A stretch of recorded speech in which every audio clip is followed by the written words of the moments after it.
काबुली वाला। सहसा मेरी 5 वर्ष की लाडली बेटी मिनी अगड़म बगड़म का खेल छोड़कर खिड़की की तरफ भागी और जोर जोर से पुकारने लगी, काबुली वाले, ओ काबुली वाले। ज्यों ही काबुली वाले ने हंसकर मुंह फेरा और मेरे घर की तरफ आने लगा, वह घर के अंदर भाग गई। उसके मन में डर बैठा हुआ था कि काबुली वाला बच्चों को पकड़कर अपनी बड़ी सी झोली में डाल लेता है। काबुली वाला आकर मुस्कुराता हुआ मुझे सलाम करके खड़ा हो गया। मिनी की आवाज पर वह आया था, इसलिए मैंने उससे कुछ मेवे खरीदे। उसकी बातों से पता चला कि उसका नाम रहमत था। मिनी का डर दूर करने के विचार से मैंने उसे भीतर से बुलवा लिया। काबुली वाला झोली के अंदर से कुछ सूखे मेवे निकालकर मिनी को देने लगा, पर वह किसी तरह भी उन्हें लेने को राजी नहीं हुई। दुगने डर से मेरे घुटने से सटकर मेरे पैरों से लिपट गई। इस घटना के कुछ बाद एक दिन मैं किसी आवश्यक कार्य से बाहर जा रहा था। देखा कि दरवाजे के बाहर बेंच पर बैठी हुई मिनी काबुली वाले से हंस हंस कर बातें कर रही थी। काबुली वाला उसके पास बैठकर बड़े ध्यान से उसकी बकबक सुन रहा था। पिता के बाद शायद यह पहला व्यक्ति था जो इतने ध्यान से उसकी बकबक सुन रहा था। मिनी को उसने ढेर सारे मेवे दे रखे थे। मैंने रहमत को अठन्नी देते हुए कहा, आगे से इसे मेवा मत देना। धीरे धीरे काबुली वाला लगभग प्रतिदिन आने लगा। अपनी मीठी मीठी बातों से और पिस्ता बादाम देकर उसने मिनी के नन्हे से दिल का विश्वास पा लिया था। वे आपस में दोस्त बन गए थे। दोनों में कुछ बंधी हुई बातें और हंसी मजाक चलते। रहमत मिनी से कहता, मिनी, तुम क्या ससुराल कभी नहीं जाओगी? मिनी उलट कर पूछती, तुम ससुराल जाओगे क्या?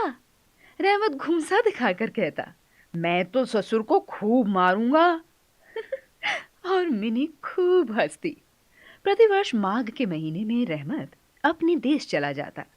इस वक्त वह अपना सारा समय उधार का रुपया वसूल करने में जुटा रहता, किंतु फिर भी वह मिनी से मिलता अवश्य रहता था। अचानक मैंने अपने घर से एक दिन देखा कि रहमत को 2 सिपाही पकड़े हुए ले जा रहे थे। रहमत के कुर्ते पर खून के दाग थे और एक सिपाही के हाथ में खून से सना एक छुरा। पूछने पर पता चला कि वसूली के समय किसी व्यक्ति ने रहमत से झूठ बोला और पैसे देने से इनकार कर दिया। बात बढ़ गई और रहमत ने उसे छुरा भोंक दिया।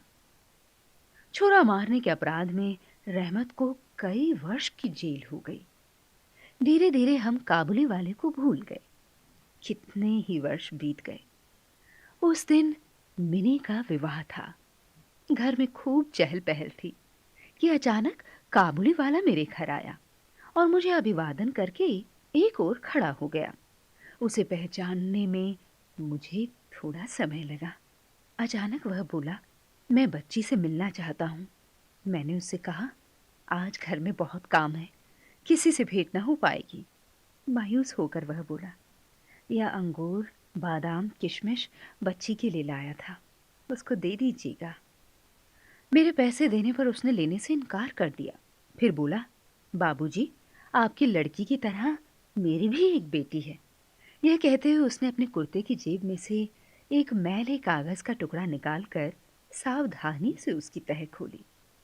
कागज पर रहमत की बेटी के नन्हे हाथों की छाप थी। अपनी बेटी की इसी याद को सीने से लगाए रहमत कलकत्ता की गलियों में सौदा बेचा करता था। यह देखकर मेरा दिल भर आया। मैंने उसी समय मिनी को भीतर से बुलाया। शादी की लाल साड़ी पहने, माथे पर चंदन लगाए, बहु वेश में मिनी लज्जा से मेरे पास आकर खड़ी हो गई। रहमत उसे देख सकपका गया। मुन्नी, ससुराल जा रही है क्या? मिनी अब ससुराल का अर्थ समझती थी, इसलिए शर्मा गई। वह अंदर चली गई।